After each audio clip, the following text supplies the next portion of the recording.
Hey, Mean Matt here. So I was watching the CM Punk interview from the Colt Cabana show, and there's a lot of controversy, obviously, and it's him explaining his side of the story, so to speak.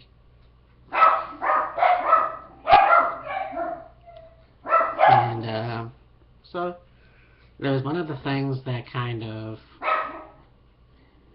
interested me in the whole thing was here's a man who left WWE to do better, in I guess his mind, better things in professional wrestling was no longer fun for him.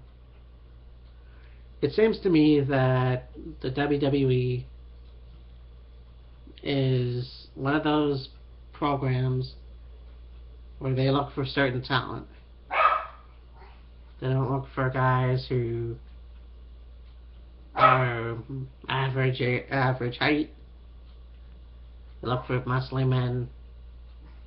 They don't look for guys with piercings and tattoos. Well, actually, that's not really true at all. But they do look for people who are muscly and average height, bigger. And a lot of things that CM Punk brought up was, yeah, since him leaving, he was a lot better. He felt a lot better coming in his own terms, and he is now married to AJ Lee, or April Jeanette Mendez, and he's a lot happier. I think there's a lot of stress that's taken off of him, and I've seen recent pictures of him, and he looks a lot healthier.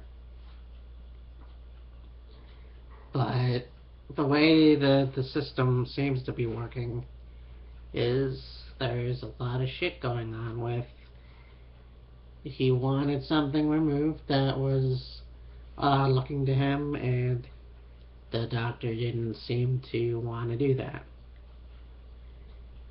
And it took a long time before he went to another doctor, and it was a staph infection.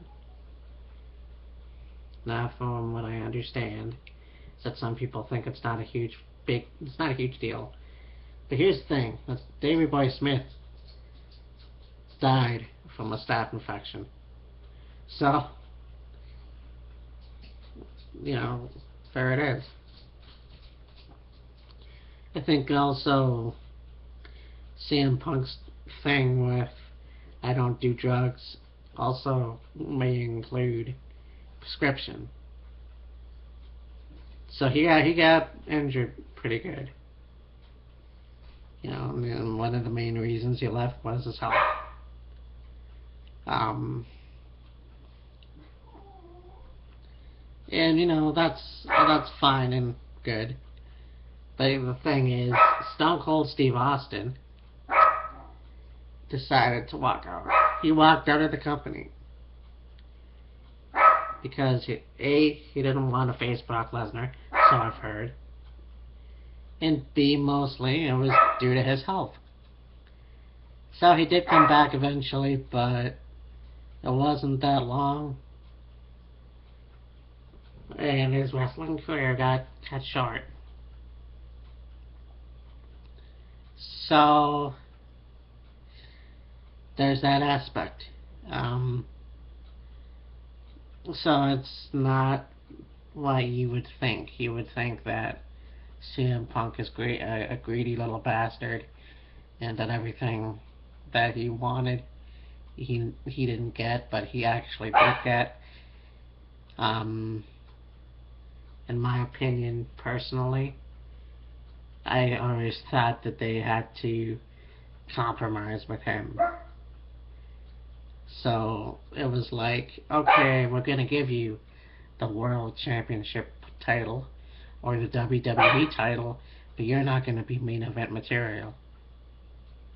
and understanding that people love John Cena and everything, but here's newsflash: champion, regardless of wrestler type or not, should be a part of should be a part of the main event.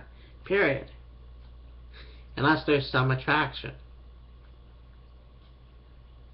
And when Sam Punk and Chris Jericho had their match at WrestleMania 26 or 28, there was a lot of bullshit going on saying that, and it's true, he should have been a part of the thing, a main event, but I went to John Cena and The Rock. You know, if that was the case, then maybe you should have put Hogan and Rock ahead of Jericho and Triple H. So that's, there was a lot more to it that I don't really want to get into, but needless to say, there's two sides to every story. Obviously a huge Punk fan myself, and Austin fan, but more or less CM Punk fan, and now that he's out of business, as it seems right now, a lot of people are also calling this a work. I don't know how you can, but that's apparently what's going on. So, yep, that's my 2 cents basically. Bye.